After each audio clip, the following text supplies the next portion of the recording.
Hi, my name's Georgia, and I'm the daughter of Sri Lankan and English immigrants to Australia, and I'm now also a proud American citizen. I'd like to acknowledge the traditional owners of the land on which we have the honour of recording and producing this show, the Tongva people, and recognise their continuing connection to land, waters and culture. I pay my respect to their elders past, present and emerging. You're listening to Talking and Stuff, a podcast for younger folks to talk about real stuff. The stuff that they want to talk about and think about and even sometimes just laugh about in a safe place. It's a place for the stuff that isn't easy, the stuff that is confusing, that hurts, that's a bit scary, or that you wish more folks would talk about.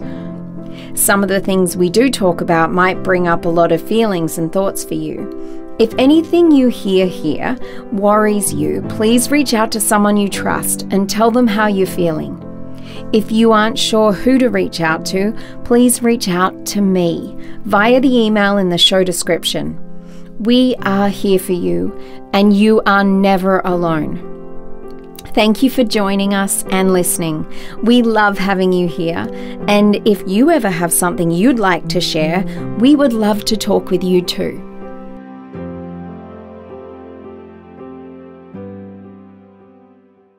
So if you want to just share with everybody out there your name, your age, and let me think. Your name, your age, and your favorite smell. Okay. I am Anais. I am 16 years old, and my favorite smell is the smell of the morning after it rains. But it has to be cloudy. It can't be sunny. It has to be cloudy in the morning, like 7, 8 in the morning after it rains. That's my favorite smell. It smells so earthy, so clean. It does. It makes me feel happy. You're right. There is something that's like, I've started again. Yeah. Like we're cleaning the earth. Yeah, even like the feel of the air is like very like nice and cool. But like that smell, the smell of the earth after it rains is nice too. Lovely. And you have lots of earthy plants and all that. Oh, kind yeah. of thing. I just got the tour. And because we don't get to see each other all the time, like bedrooms and stuff. So I got the bedroom tour. And there's so many plants. Why did you become like a massive plant mama? My mom was a plant mom first, and then my friend Willie introduced me to plants first. We were like going to plant shops in Venice. And then I like the idea of being like an earthy girl. Like I like to be like, you know, have like fresh air, open windows. So I got a lot of plants, and now it feels cleaner in my room. I feel fresh. I like the idea of also like taking care of plants. Like you have to water them instead of this and that. It's very much like, it's a fun thing. I like being like a plant mama. That's perfect. Yeah, I consider myself a plant mama. I have names for them and all that kind. So I get it.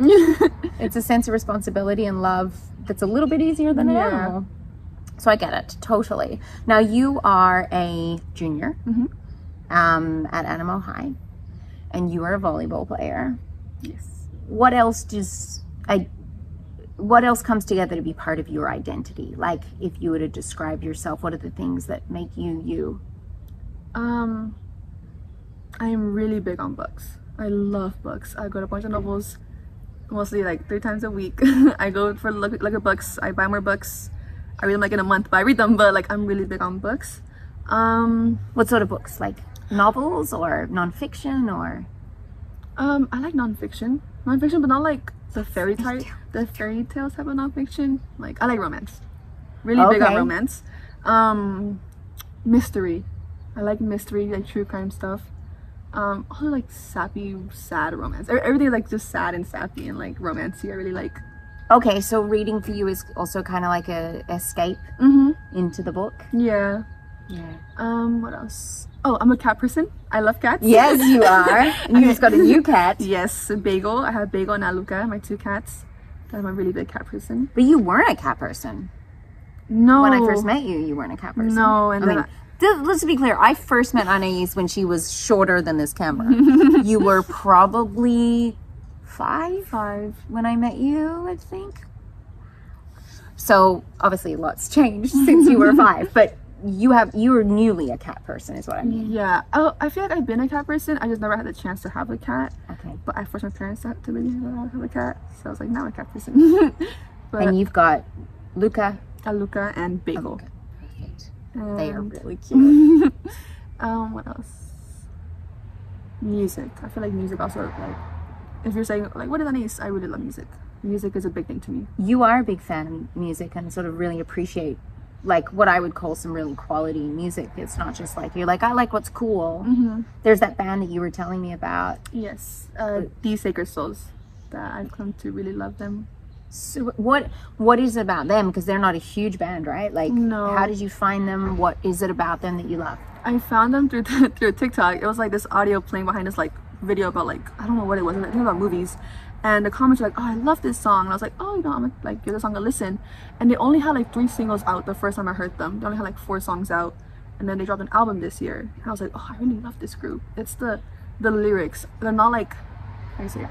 They're not two-sided. They're just very genuine to the point. They're about love. They're about first love, true love, you know. They don't have like a double meaning. There's no like, you know, sex or drugs or like violence in it. They're just very sweet songs, very sweet lyrics, and the melody is nice, the guitar, everything's so perfect about their songs. So when you put on music, because I love music as well, I think we've always shared that. When you put on music, how does it feel inside of you? What does it create for you?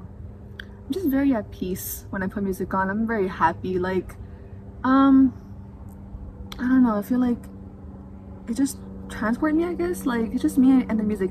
That's just it. Like, I could be in a really sad mood and like put music on and like, oh my god, okay, it's great, it's perfect. Music is very much, I don't know, it's like transporting. Yeah, it's just happiness to me. Like, oh my god, music. Like, it's just perfect. Do you feel, for me, when I listen to music, sometimes there's emotions that come out of me that I didn't know I wasn't expressing, and all of a sudden I'm like gushing a feeling that I'm like, oh, I wouldn't have been able to say that, but now I feel it. Yeah, that's mostly for like sad music. If I'm like in like, again, like maybe like in a down mood, I put like music on, but it's like so much sound, I'm like, oh wait, I'm like feeling this right now, and like I feel all these emotions I didn't know I had, which is fun because like you can like let it all out, and then like you feel completely better. You feel like completely like empty at the end, like empty in the go where we're like, oh okay, yeah, it's not empty, it's all out, like all the empty sadness, releases everything, like everything's like, oh, this is perfect. Or like when I'm cleaning, I'm like, oh okay, whatever, and I put like really happy music, I'm like, oh wait, this is perfect, like I'm so happy, I'm happy cleaning right now. Right? It's like it like affects my mood a lot in like good ways. It's amazing how like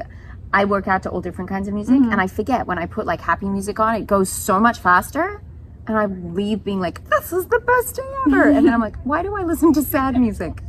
Why do I do this when I'm working out? Yeah, I feel you. I know that we've forever shared about a lot of emotions and stuff. I feel so lucky that we've always talked about this stuff. And today I shared with Anais that I'm going through a lot of troubles with emotions right now because my hormones, because I'm a lady, are just doing a new one on me. It's like part of the month, I mean, this is a lot of TMI, fellas, but like part of the month I'm totally myself. And then most of the month, I'm like, this isn't me.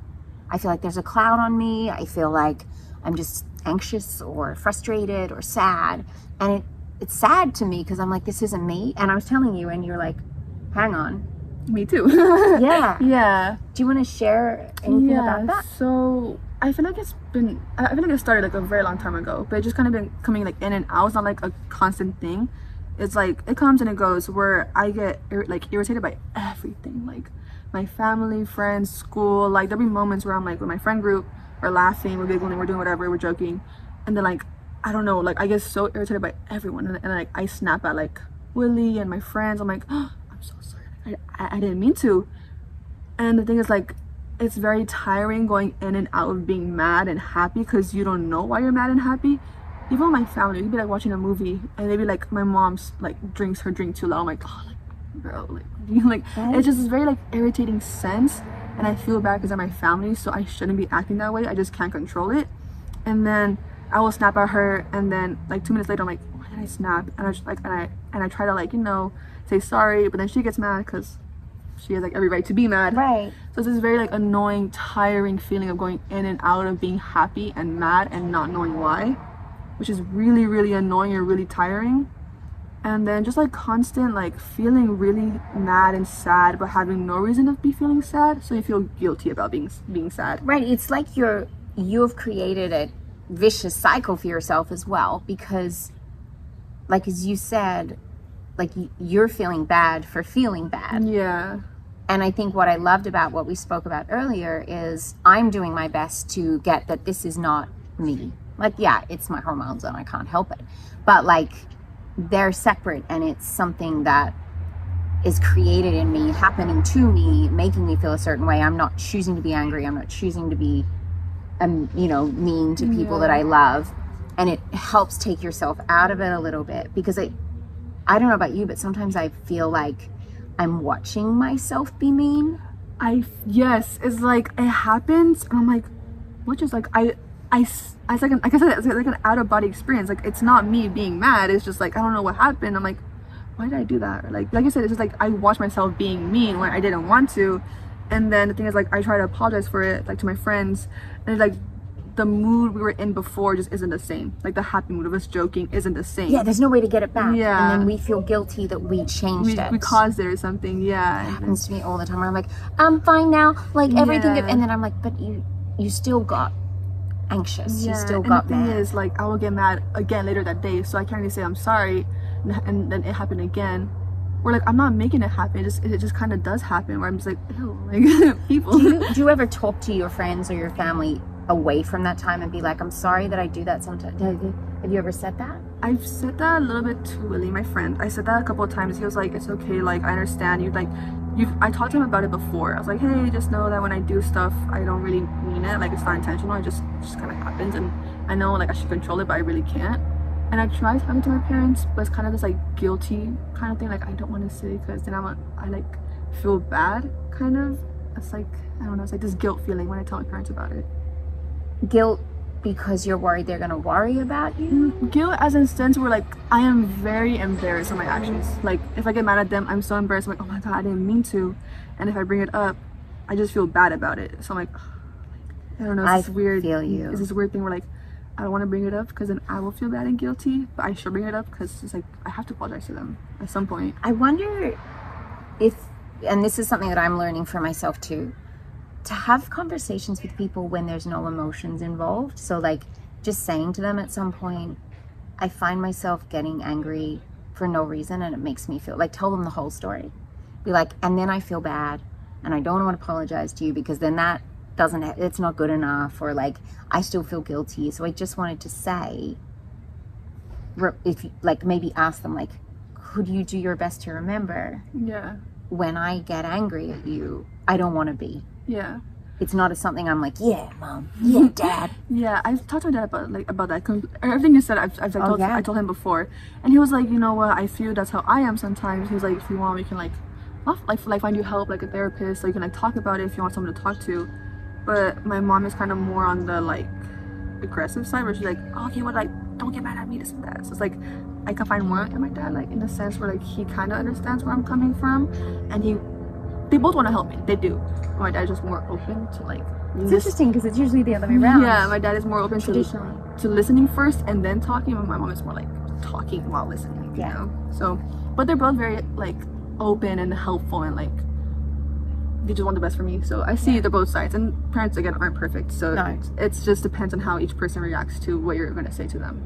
And I hope that even in us sharing today, because I saw the look on your face when I told you, and you were like, me too, I have that. For a long time, I didn't know why I was this way. And it's only been a recent thing for me too. So it's not like I could be like, all my life, this has been the way that my body responds. So it is when it first starts happening, I'm like, what, do I have depression? Like, I was like, am I depressed? But then for 10 days, I'd be me. So I was like, well, that doesn't make any sense. But saying it out loud and sharing with people makes it easier to be kind to myself. So you can't change that you're feeling down. You know, as I said, it is like a cloud. Like, you can't change that the cloud is over you for that time or whatever, and then maybe it goes away later. But we can be kinder to each other, ourselves, sorry. So like, we can be more compassionate and be like, hey, don't feel guilty. Like, don't be mad at yourself further for feeling bad, because this is kind of out of our hands. I know you well enough that if you didn't have to feel bad and sad, you wouldn't, right? Like, if it wasn't something that was happening to you more than you can control, you would be easygoing and fun loving. It's kind of like when you said, like, you went on this trip, she went on a trip to Big Bear last week, and you were like, hey guys, like, let's do stuff. You didn't want to be the one laying around, and everyone else wanted to lay around. That's you. That's the core Anais.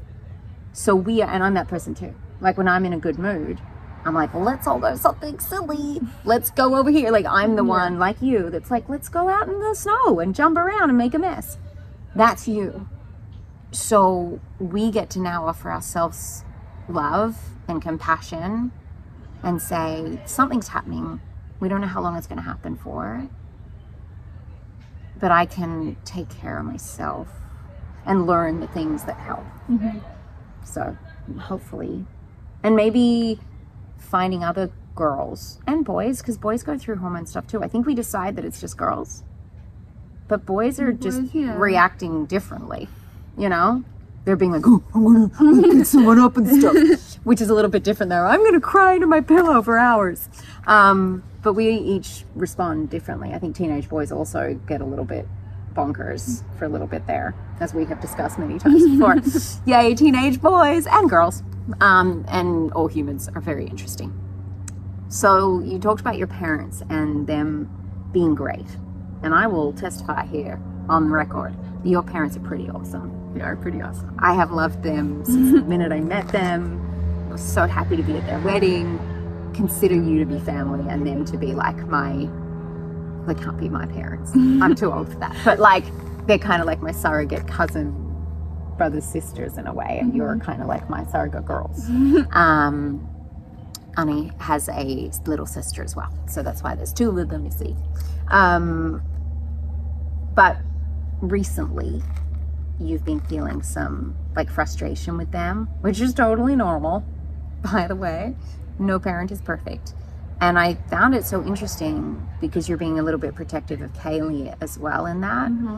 And I would love if you could share a little bit about what that is. So I guess the frustration comes from school and like grade wise, and this goal or this point where they want you to be. So for me, it's mostly just grades. Like school wise, I've always gotten A's. I've always gotten like really good scores in everything, so they always expect that.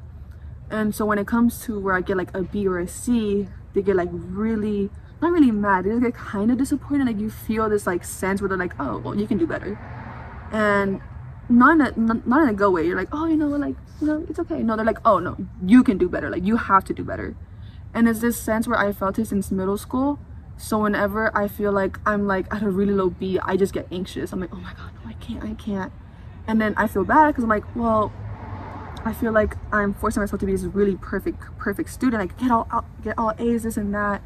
And if I don't bring home A's, it's just like this really, like, I feel like I'm a failure. I feel like I'm like not doing good. And I'm not saying that's like their fault, but it's like this kind of pedestal they put me on, like I have to get all the awards, I have to get all the A's.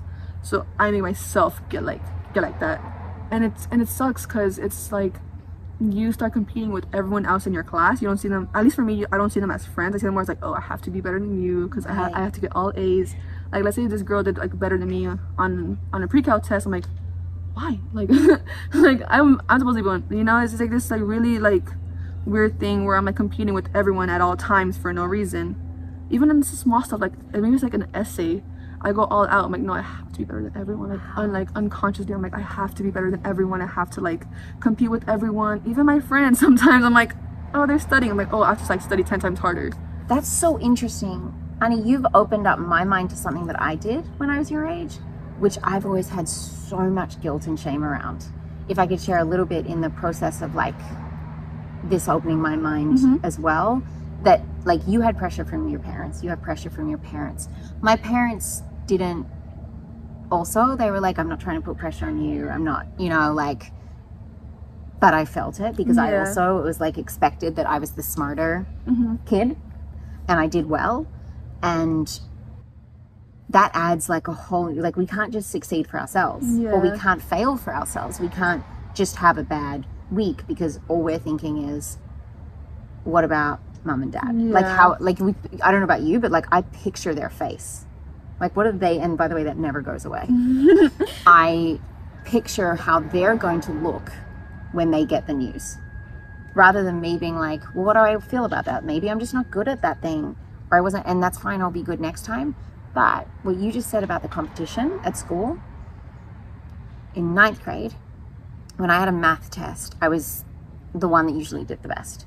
And another girl in class did better. And another girl in class said to me, oh my gosh, she beat you.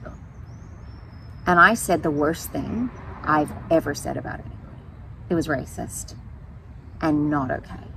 And I like tear up right now, because I'm so ashamed of myself. I've apologized to her. I told her, I said it about her. And as an adult, I told her what I said and that it's been haunting me.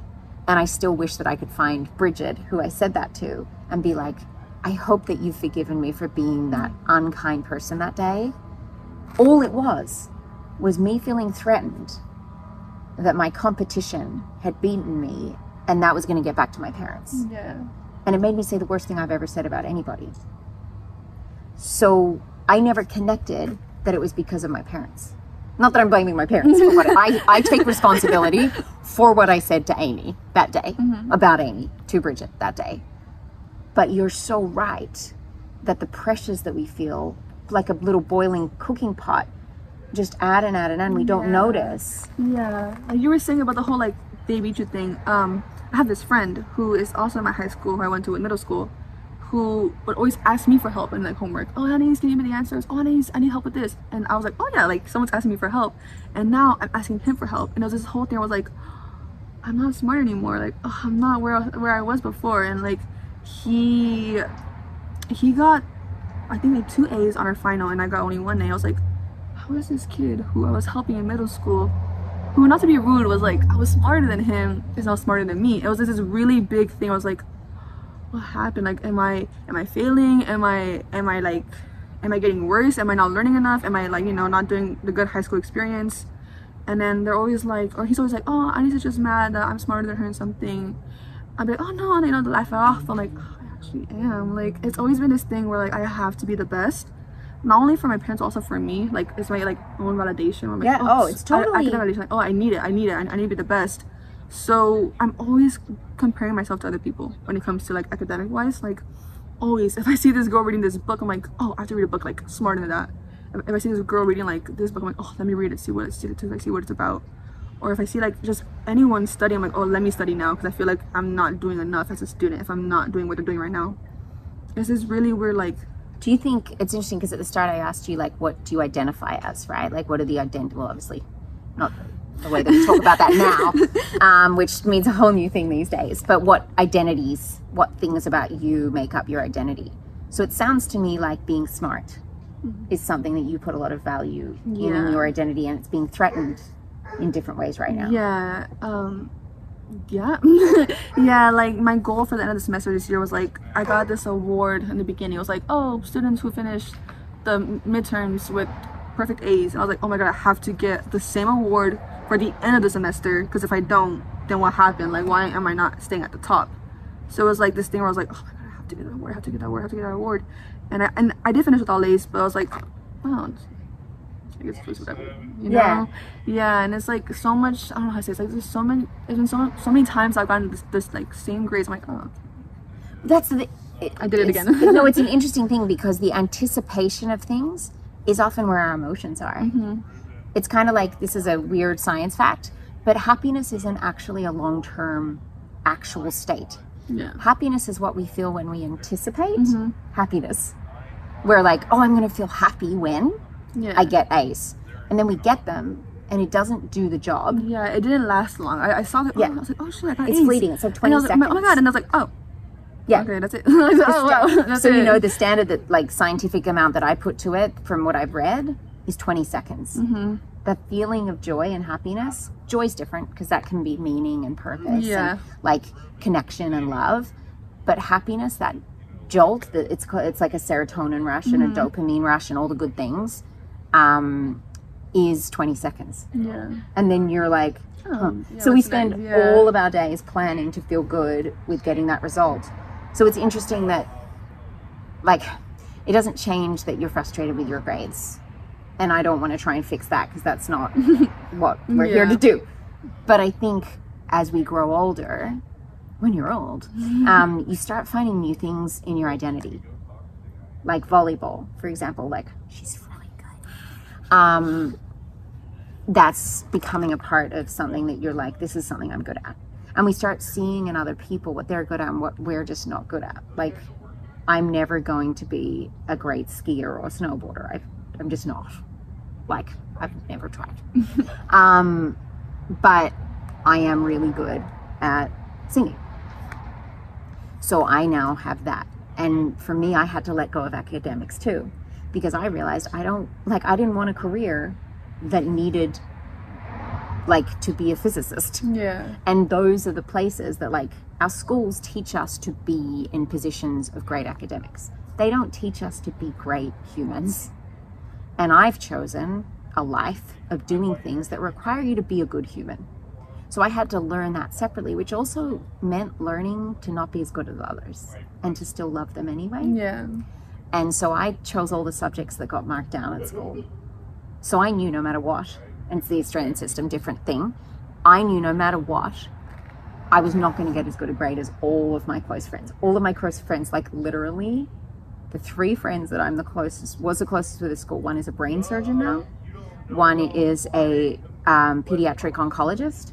And the other is a lawyer who is already retired because of how much money he's made as a lawyer. And he's in his 30s. Oh my God. Those were my 3 closest friends. And the 4th one was now a veterinarian. So like, these are like top students. And I had to be like, they're going to get better scores than me because I want to be an actor. I don't need to do physics. I don't need to put myself through chemistry. Why would I do that? Just to prove that I could keep up with them? Yeah. So you start building this new identity for yourself where the other things that you're good at start mattering just as much. But it is a mourning, like as in like grief. You have to grieve that person that meant something to you. So this could take years. But I look forward to one day getting together the day before Christmas and you being like, oh my God, remember when I used to care? Right? Yeah. And I'm not saying that you should stop now, like it's your journey. But I do want to tell you from an older person who was just like you, which I love every time we become more and more like each other, that it does, the importance of it changes. And that doesn't mean that next year you won't suddenly break through whatever you're going through and get all the A's again. Yeah. Right? But I do think going back to the parents thing, it's so hard because parents want us to succeed. Yeah. The thing is, like, I feel like they unconsciously put that pressure on me, and I didn't mean to. They didn't know I was gonna go into this whole like, oh my God, I gotta be better than everyone. That wasn't their point. They kind of just like, as parents, they want the best for you, so they kind of just give you this goal, but they keep like pushing you into that goal with love, of course. They did everything with love. They just didn't know I was gonna take it this way, I guess.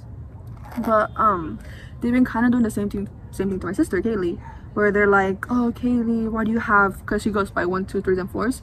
Oh Kaylee, why do you have a 2? Why do you have a 2? Why do you have a 3? Come on, you like push for 4s. And there was this one time where she got like this really good grade, really good grade. She got like all 4s and everything, which is basically A's. So all A's. And they were like, Kaylee, you know, you were looking up to Annie. You were like, you know, she's your role model. Like, you were just trying to be like her. Like, look at her. Look at how all her grades are. Like, be thankful that she's here because, like, she pushed you. This and that. Like, basically giving me credit for her work, which I found really annoying because I shouldn't be taking credit for my sister. Like, this is all her. Like, I'm not in her room, right? Or, like, I'm not doing the work for her. I'm not in her classroom telling her the answers. Like, she's doing this all by herself. So I hate that they kind of, like, put me on a pedestal for Kaylee. Like, Kaylee doesn't want a role model right now. Like, maybe she doesn't want me as a role model. Like, I would love to be her role model, but if she doesn't want me, I'm not gonna make her be. Like, you know, that's weird. And I told her, she got like a little sad, and I went to her bed. I was like, Kaylee, don't listen to them. Like, don't be me. Like, please don't be me. Like, be your own person. Don't try to be me. Like, I hate that they like made me this really big straight A student. I'm like, don't do that. Please don't do that to yourself, because then you're gonna compare yourself to me, and I just don't want that for you. Like, you be your own person. You do the grades you want. If you get B's, well, you get B's. Like, just. And it's a perfect example of sort of that transition, because she wants to be an artist. Yeah. Right? Like, forever, since the beginning of time. She's a really good drawer. She's amazing. Artist. Jesus. So being as amazing as artist she is, there's a good chance she also doesn't need the A+ in physics and chemistry.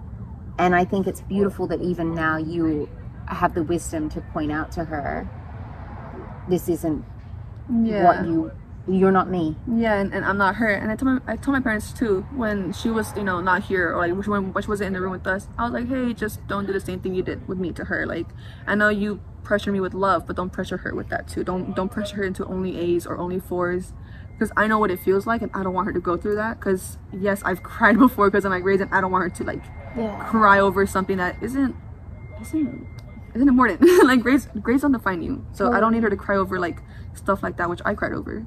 So I talked to her. I was like, hey, you know, don't think you're me, and I like, just be your own person. Don't listen to them, because I don't know, it's just this weird thing where I like love to glamorize grades in school, and I'm like, please don't be me. Is that just because they came to America? Yeah. Their English, I know it's been, every year I'm like, I'm gonna learn Spanish just so I can talk to Isabel and Cedar. Like, my number one reason for learning Spanish is to be able to talk to your parents. Do you think that part of that is they really want you both to be able to live a life? Oh, yes, of course. Yeah. Sorry, let me finish. No, you know what I'm going to say. Yeah, all they want for us is to have a life that isn't like theirs, basically. They want us to succeed. They want us to have our own house, our own family, be able to like not worry about having to put food on the table, not worry about like the light bill or anything like that. Like, just live life carefree, you know? So yes, of course, like them pushing us school-wise, and I like thank them, of course, for pushing us school-wise, but yeah, all this pressure is because they want us to live a really, really stable, good life. You know, the life they really couldn't give us right now. Of course. But and that makes it hard to be mad at them too. Yeah, of course. Like, no, yeah, I want to be mad at my parents, but how can I be mad when that's the reason? Yeah, like I kind of see where they're coming from. Oh, of course, you know, like they just want the best for us, especially with like what they lived through and like how they got here and like what we had to live through before, and like what I guess like what we're living through now. Like they just want us to be like stable and have a good family, have a good life, and like just think fondly of like the life we're living, basically. Of course, which I think opens up the possibility to be able to have a conversation with them too, because of how they really are very exceptional parents. I think when you feel comfortable being able to say to them, I would love you not to put pressure on it. I know why you are, but I'd love it if you didn't, because it's starting to affect how I feel about myself. I feel like not many parents would be open to that conversation, but maybe there's a way and time. I'm going to go a little bit intense for our last question, and if you don't feel comfortable with this, as you know, you never have to answer it, but you talked about like what your parents went through, what you've been through, and we were sharing earlier about that difference of like, I mean, we live in Los Angeles, right? Like, there are so many wealthy, ridiculous lifestyles that you come across every day. There are people pretending to be in their ridiculous wealthy lifestyle. Most of them are not, by the way, but they're driving the car to look that way. They're valuing that.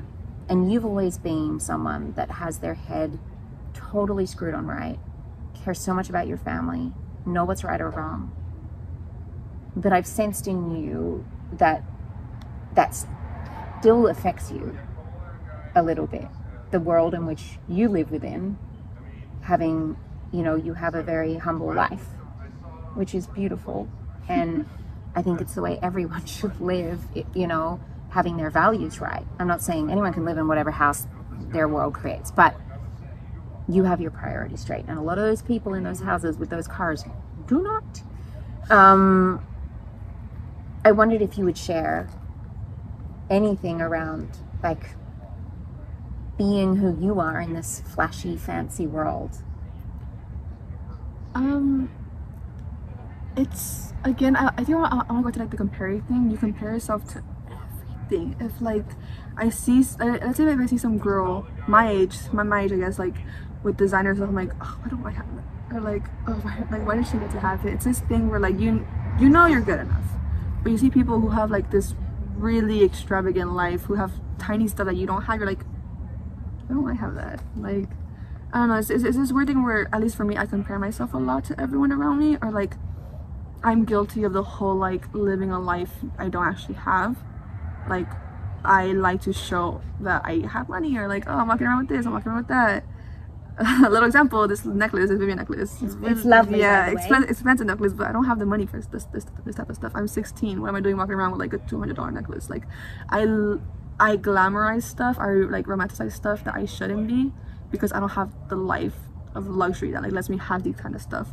So I am guilty of like you said, people who walk around but don't actually have that life, because it's just me trying to compare myself to everyone and me trying to fit into this world that's like, if you don't have Stuff. if you don't have stuff, you don't really make it in this world.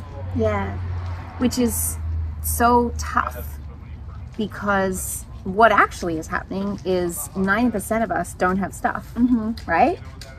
And we're all acting like we do, so we're not saying to each other, hey, I don't either.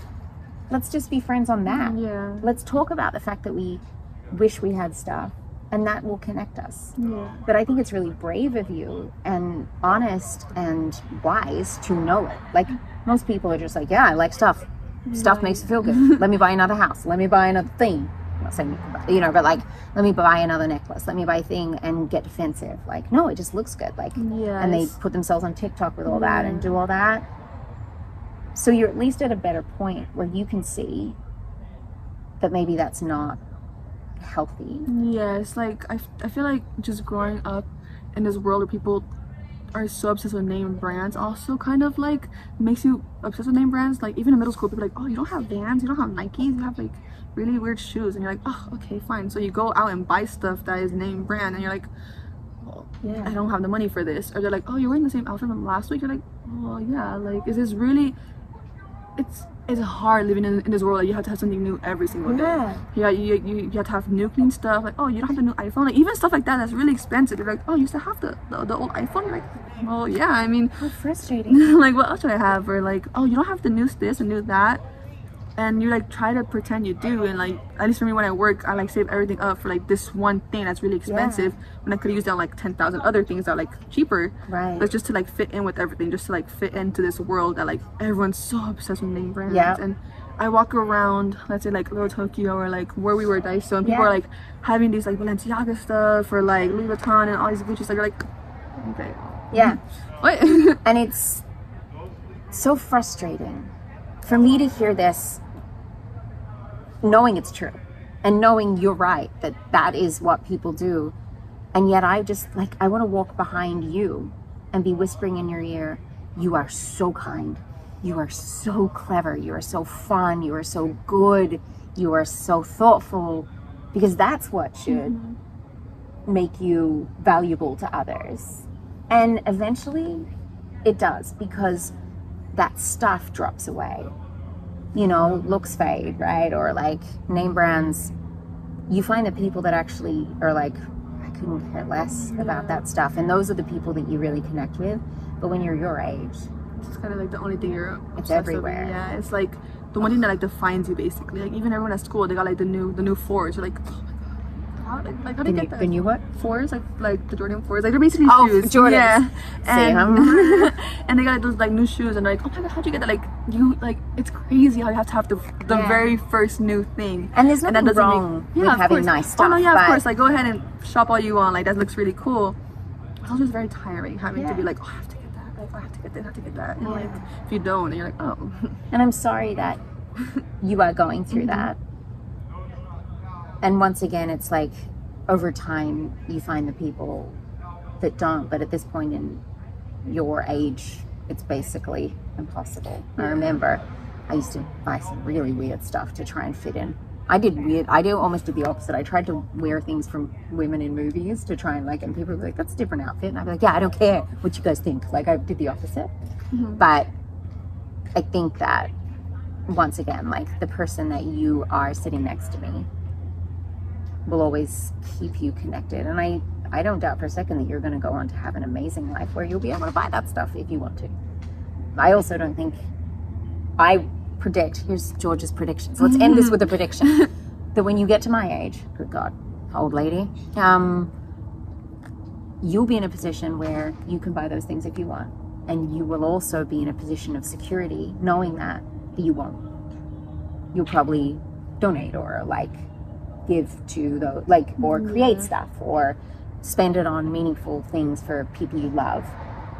Because that's what also happens, is that when you get the security of knowing you worked hard for it, and you're working hard now, it starts shifting, I think. And I'm curious to, like, I almost want to timestamp this and be like, let's come back in how many years? Let's do it. Well, gosh, I'm 20 years older than you. Okay, so in 20 years' time, we'll sit here again. We'll come back. It'll be some other development, and they'll be like, "Are you okay?" We're like, "We're just doing a time capsule thing." Really big office. We're doing that. Like, hey. It's like, this is exactly where we were 20 years ago. So deal with it. I'm really curious to see, and I think that what you're sharing will resonate with so many young people who are going through that and thinking everybody else thinks it matters. And I've got evidence that although we act on these things, deep down we know it shouldn't. Thank you so much. Of course. For sharing all of this. This was really fun. I hope we had like a longer time. I would talk about everything. I know, we could have got into boys things, but I think for the sake of secrecy today, we might have to, because I'll be like, tell everybody. Let's talk about the boy. We talked so much today. Yeah, we have done so much talking, and I'm so grateful. I love you. I do consider you to be a sister and like sort of daughter person, which is, now that I realize, like, oh my God, I've never said that out loud before. I always like, we're sisters. Okay, I might have to rethink this. But I don't think of you as young, because since you're tiny, you've been asking me the most profound questions. I have so many memories of our car trips where you would ask me something and I would get on the phone afterwards, now that I can tell you this, and tell like 20 of my friends. Be like, just so you all know, I hang out with a young person that's way wiser than you. Because you did that, like we were talking about what you do if you had $1 million.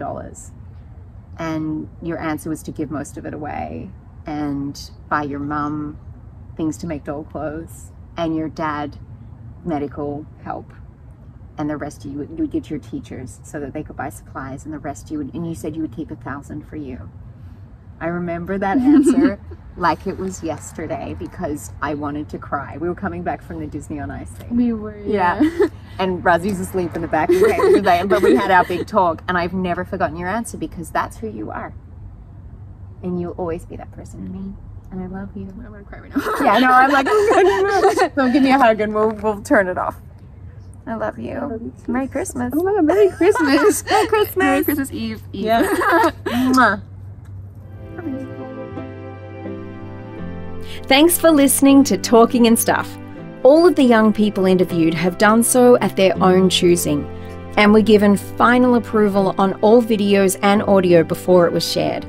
This is their story, their thoughts and feelings, and it is my honor to share them with you all. We share these conversations with love for them, their families, and for all of you. If you don't feel comfy reaching out to us, but do need someone to support, we recommend you call the SMAHSA hotline on 1-800-662-4357. It's free and available to you 24/7.